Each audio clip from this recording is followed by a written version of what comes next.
하나님의 말씀 봅니다. 하나님의 말씀은 빌립보서 1장 27절에서 30절의 말씀입니다. 신약성경 319페이지입니다.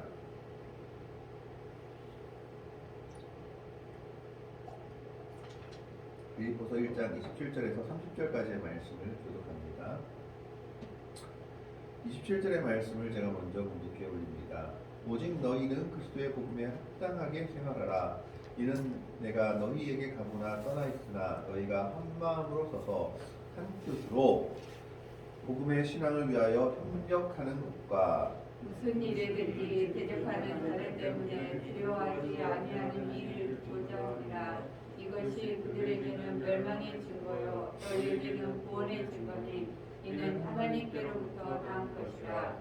그리스도를 위하여 너희에게 은혜를 주신 것은 다만 그를 믿을 뿐 아니라 또한 그를 위하여 고난도 받게 하려 하심이라. 너희에게도 그와 같은 싸움이 있으니 너희가 내 안에서 본바요 이제도 내 안에서 듣는 바니라. 아멘. 오늘 빌립보서는 사도 바울이 전도 여행을 가면서 가장 처음 세운 교회이기도 합니다. 유럽의 첫 교회죠. 원래는 아시아로 가려고 하다가 환상 속에서 성령의 지시로 받아서 마게도냐로 건너가서 유대인도 드물고 유대인 회당도 없던 도시에 세운 첫 교회가 바로 빌립보 교회였습니다. 그래서 어떻게 보면 빌립보 교회에 대한 사도 바울의 애정은 남달랐다라고 할 수 있을 겁니다. 그래서 그는 그 빌립보 교회가 복음 안에 굳세게 서기를 원했고 그의 소망이 하나 있다면 빌립보 교회 사람들이 빌립보 교회 교인들이 믿음을 잘 지키고 튼튼히 서 있다라는 소식을 듣고 싶어 했던 것으로 보입니다. 그렇기 때문에 오늘 본문에서 사도 바울은 오직 너희는 그리스도의 복음에 합당하게 생활하라라고 말하고 있습니다.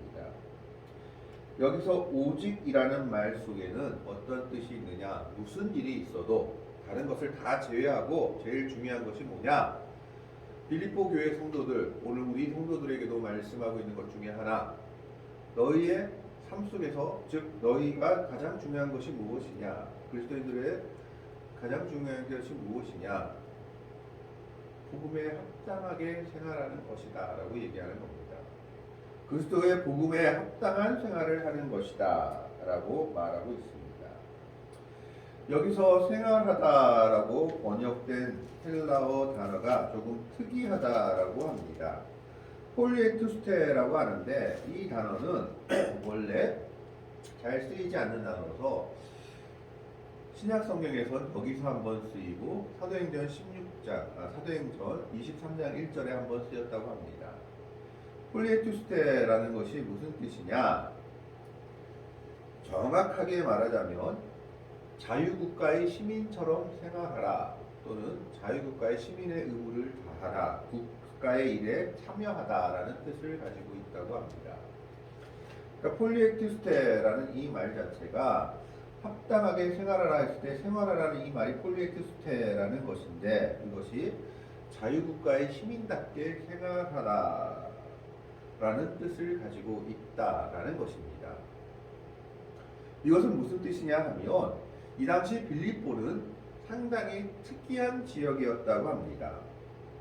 즉 빌립보는 어떤 지역이었냐 하면 로마의 황제 시저가 로마와 여러 지역들을 점령하고 나서 자신을 따르는 부하 장수들과 군인들에게 그 공로를 치하해서 나눠준 땅이 빌립보 땅이었다고 합니다. 그래서 빌립보에 살아도 빌립보에 사는 사람들은 로마 시민권을 부여받았고 황제를 도운 사람들이었기 때문에 그들은 빌립보에 산다 할지라도 자신들은 로마 시민들이라는 자부심이 가득했다라고 합니다. 그래서 그들은 빌립보 땅에 살지만 우리는 빌립보에 살고 있는 원주민 너희들과는 전혀 다른 사람이야 라는 생각을 가지고 있었다고 합니다. 우리는 비록 지금 이 빌립보라는 지방에 살지만 우리는 위대한 로마 시민들이다 라는 생각을 가지고 살아갔다라는 겁니다. 그래서 그들은 빌립보에 사는 원주민들과는 다른 모습으로 보이기를 원했다고 합니다. 그렇기 때문에 그런 로마 시민들처럼 술도 잘 마셔야 했고 용맹해야 됐고 로마 시민다운 모습을 가지기를 원하는 것이 그 당시 빌립보 사람들의 모습이었다라는 겁니다. 황제를 도와서 그 선물로 준 땅이 바로 빌립보 땅이었기 때문에 그들은 빌립보에 살면서도 우리는 로마 시민이다라는 자부심을 가지고 있었던 겁니다. 그래서 그들은 로마 시민으로서 특권과 모든 권리들을 누리고 있었습니다. 그런데 시민이라고 했을 때는 그 정반대되는 의미도 있죠. 권리를, 특권을 가지기도 했지만 시민으로서의 의무와 책임도 다해야 했습니다. 그래서 빌립보 사는 이 사람들은 로마 시민이라는 생각을 가지고 로마 시민의 책임을, 로마 시민으로서의 삶을 다하고자 노력했다라는 겁니다. 그것이 빌립보 지방의 특이한 점이었습니다. 시민이라고 할 때는 두 가지가 있습니다. 특권과 권리라는 것이 있고 반대편으로는 의무와 책임이라는 것이 있다라는 겁니다. 그래서 그리스도의 복음에 합당하게 생활하라 라고 말했을 때 사도 바울은 이 두 가지를 염두에 두고 말한 겁니다. 그리스도인으로서 특권과 은혜가 주어졌지만 그만큼 그리스도인으로서 살아갈 책임과 의무도 있다라는 겁니다. 그래서 복음에 합당한 생활을 하라라고 얘기하고 있는 겁니다. 이것은 이 당시 빌립보 교회의 사정과 맞물려 있습니다. 이 당시 빌립보에는 빌립보 교회 교인들을 크게 위협하는 두 가지 이단이 있었습니다. 첫 번째 이단은 유대교 율법주의 이단들이었습니다. 이들은 유대인들로서 예수님 믿는 것만으로 충분하지 않다. 율법을 지켜야지 구원받는다라고 주장하는 사람들이었습니다. 그래서 예수를 믿고 자유를 누리게 된 사람들이라 할지라도 어떻게 해서라도 율법의 종의 노예가 되게 하려고 노력하는 사람들이었습니다. 그래서 그들은 예수 믿는 것 가지고는 충분하지 않고 율법의 내용들을 지켜야지 구원받는다라고 전하면서 이것을 지키지 않는 사람들을 박해하고 핍박한 유대인 무리들이 있었습니다. 비록 이 당시 빌립보에는 유대인들이 얼마 되지 않고 유대인 회당도 세워지지 않은 지역이었지만 바울을 반대하는 유대교인들은 바울이 가는 곳마다 따라다니며 유대주의를 전파했던 사람들입니다. 그래서 그들은 이 빌립보 지방까지도 따라왔던 것으로 보여집니다.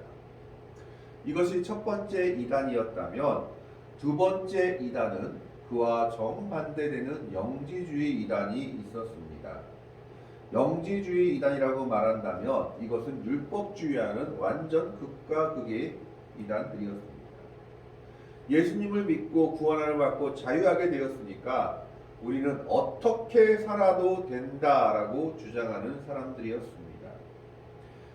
예수 믿고 구원받는 것만 중요하기 때문에 영적인 세계가 중요하지 육적인 세계는 아무렇지도 않다라고 주장하는 사람들이어서 그들은 이 땅에서 우리가 난잡하게 살든 어떻게 살든 구원과는 하등의 상관이 없다. 그노시스라고 말하는 그 사람들은 예수 믿는 것에 대한 제대로 된 지식만 가지고 있으면 구원을 받는다. 우리는 그 특권과 지식을 가지고 있는 사람들이다라고 주장하는 사람들이었습니다. 지금의 구원파와 조금 비슷하기도 합니다. 구원파는 한 번 예수 믿으면 다시 회개할 필요가 없다라고 가르치죠. 물론 그렇다고 구원파가 난잡한 생활을 하는 것은 아닙니다. 이 두 가지 이단 사이에서 예수 믿는 사람들이 중심을 잡기가 어려웠던 겁니다.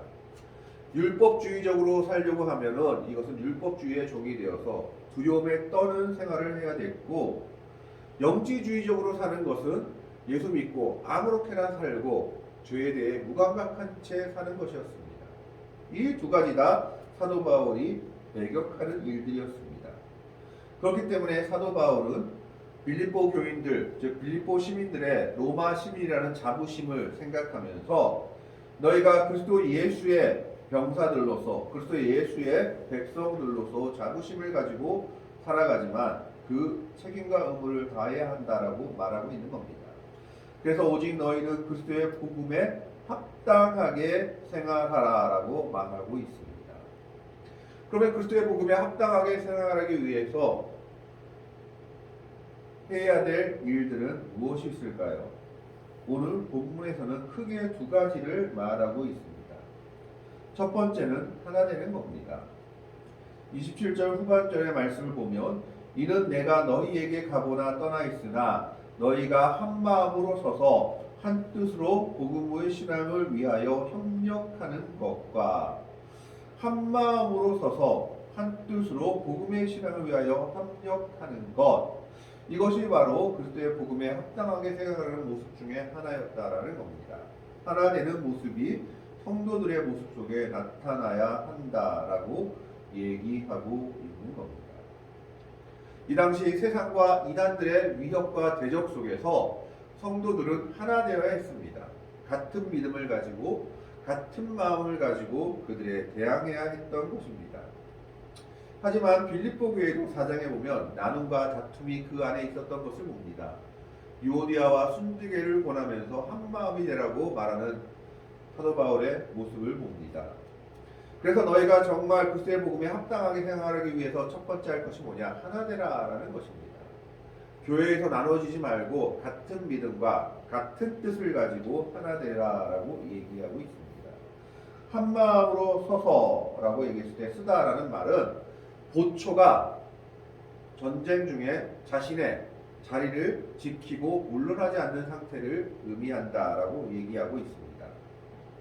그렇기 때문에 사도 바울이 전한 신앙, 그리스도의 복음의 신앙, 자유의 신앙을 지키고 한 발짝도 뒤로 물러나지 말고 하나 되라고 사도 바울이 말하고 있는 겁니다.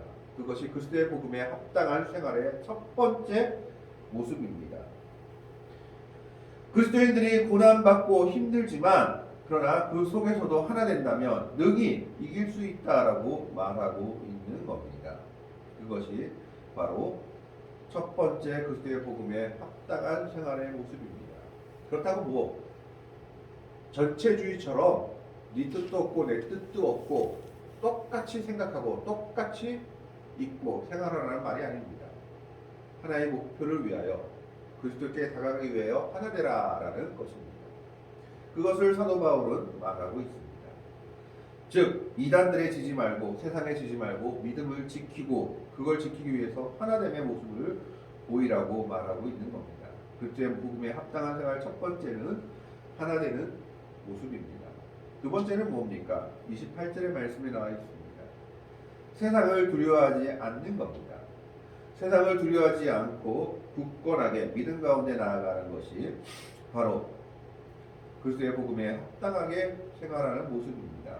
28절에 보면 무슨 일에든지 대적하는 자들 때문에 두려워하지 아니하는 이 일을 듣고자 함이라. 이것이 그들에게는 멸망의 증거요 너희에게는 구원의 증거니 이는 하나님께로부터 난 것이라.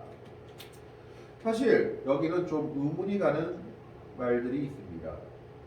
무슨 일이든지 대적하는 자들, 교회를 대적하는 자들이 있었다라는 건데 이 당시 빌립보 교회는 유대인들도 많지 않았고 그렇다고 로마가 공식적으로 기독교를 핍박하지도 않았던 때였기 때문입니다. 그렇다면 이 대적하는 자들은 누구일까? 두 가지 가설을 세워봅니다. 사도 바울을 반대했던 유대교 율법주의자들이 빌립보까지 와서 예수 믿는 사람들을 핍박했다라는 것이 첫 번째 가설이요.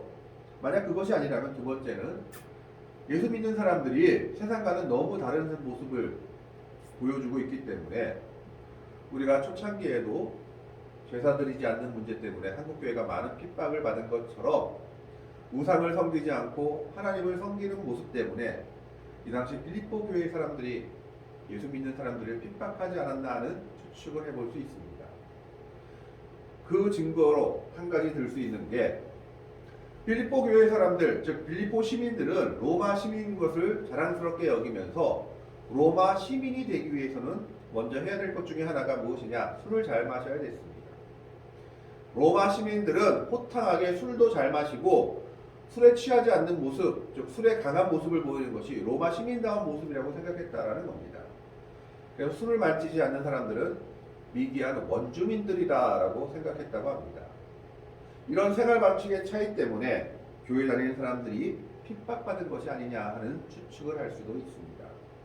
어쨌든 무슨 일인지는 모르겠지만 무슨 일이든지 대적하는 자들이 있었다라는 겁니다. 예수 믿는 사람을 힘들게 하고 어렵게 하는 사람들이 있었다라는 것을 분명히 말하고 있습니다.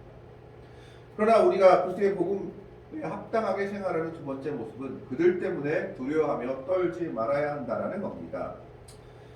무슨 일이든지 대적하는 자 때문에 두려워하지 않은 이 일을 듣고자 함이라. 이것이 그들에게는 멸망의 증거요 너희에게는 구원의 증거니 이는 하나님께로부터 난 것이니라.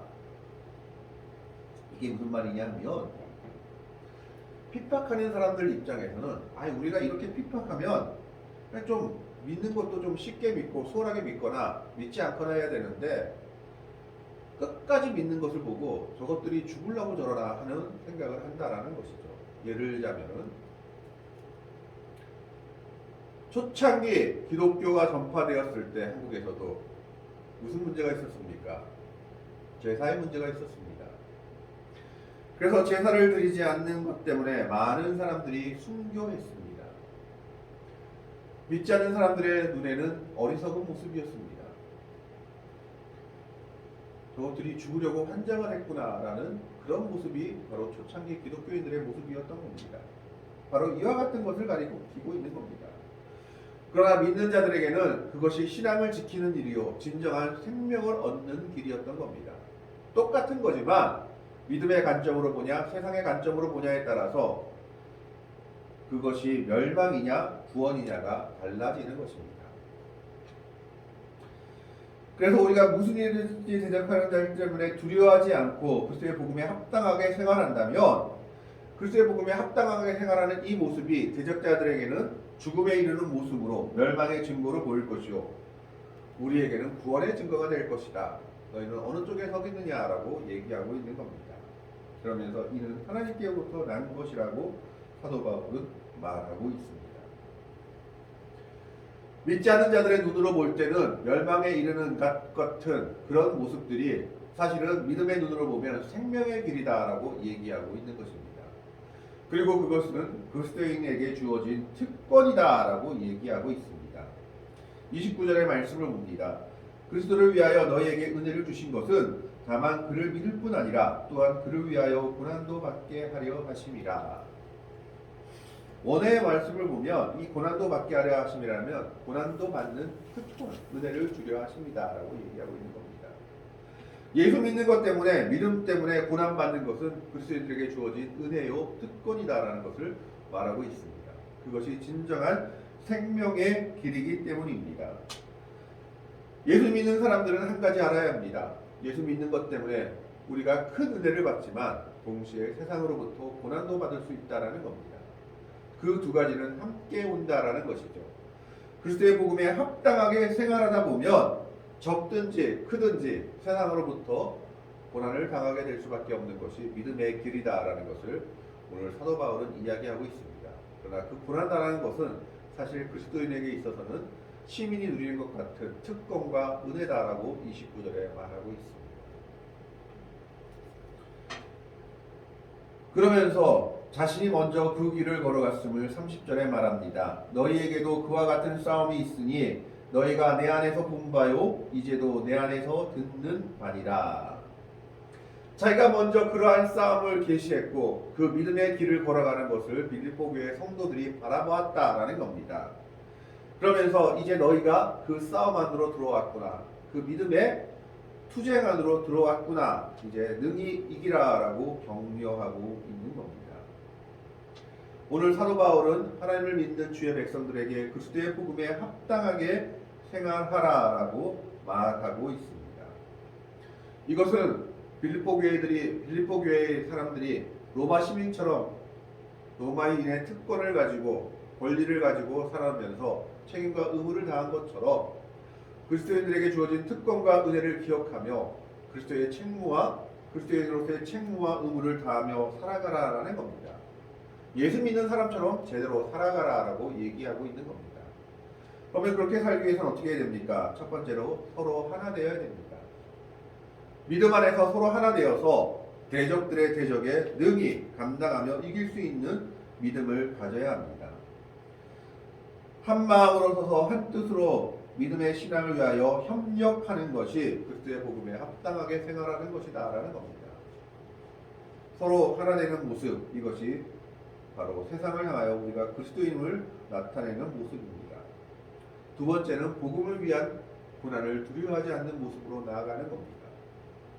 우리가 복음 때문에 때로는 힘들고 어려운 길을 걷게 된다 할지라도 그것을 두려워하지 않고 믿음의 길을 능히 걸어가야 함을 얘기합니다. 이것이 우리에게는 생명의 길이요 구원의 증거요 믿지 않는 눈으로 바라보면 멸망의 증거가 되는 겁니다. 어리석은 길이다라는 것이죠. 믿음을 위하여 저렇게까지 할 필요가 있는가? 믿는다고 저렇게까지 믿을 필요가 있는가? 라고 생각하지만 믿음은 그런 것이다라고 사도 바울은 말하고 있는 겁니다. 그러면서 오히려 그렇게 고난받는 것은 하나님이 우리에게 주신 은혜요 특권이다라는 것을 얘기합니다. 그리스도를 위하여 너희에게 은혜를 주신 것은 다만 그를 믿을 뿐 아니라 또한 그를 위하여 고난도 받게 하려 하심이라. 우리가 제대로 믿고자 한다면 고난이 우리 앞에 펼쳐질 수밖에 없다라는 겁니다. 크든지 작든지 그리스도를 믿는 믿음의 길에는 고난이 놓여 있다라는 것을 사도 바울이 말하고 있습니다. 그러나 그 고난 가운데 결국 하나님께서는 우리를 승리하게 하시고 영원한 생명의 은혜를 주실 것임을 말하고 있는 겁니다. 오늘 사도 바울이 빌립보 교회 성도들에게 권고한 것처럼 오늘 우리도 참으로 복음의 사람 예배자로서 그리스도의 복음에 합당하게 생활하는 성도들이 되시기를 바랍니다. 로마 시민으로서의 특권과 자부심을 가지고 책임과 의무를 다한 빌립보 교회, 빌립보 시민들처럼 우리는 그리스도인으로서의 특권과 은혜를 항상 기억하면서 그 책임과 의무를 다하는 삶을 살아야 합니다. 믿음의 삶을 살고 하나님께 영광을 돌려야 한다라는 겁니다. 그러기 위해서 가장 먼저 할 것이 무엇입니까? 하나 되는 겁니다. 믿음 안에서 하나 되고 하나님의 영광을 노래하는 것입니다. 두 번째는 그리스도를 인한 그리스도로 믿는 믿음 때문에 받는 고난을 두려워하지 않는 겁니다. 주저하지 않고 그 고난에 뛰어들며 그 고난을 하나님이 주신 은혜로 특권으로 생각하며 감사하며 나아가는 겁니다. 그래서 그 고난의 싸움에서 하나님을 믿는 믿음으로 우리가 승리했을 때 하나님은 우리에게 더 큰 은혜를, 더 큰 소망을 허락하실 것입니다. 오늘 사도 바울의 권면처럼 그리스도의 복음에 합당하게 생활하는 주의 백성들이 될 수 있기를, 하나님의 영광을 드러내는 한강호교회 성도들이 될 수 있기를 주님의 이름으로 간절히 축원합니다. 기도하겠습니다. 하나님, 오늘은 사도 바울의 권면을 봅니다. 빌립보 교회 성도들에게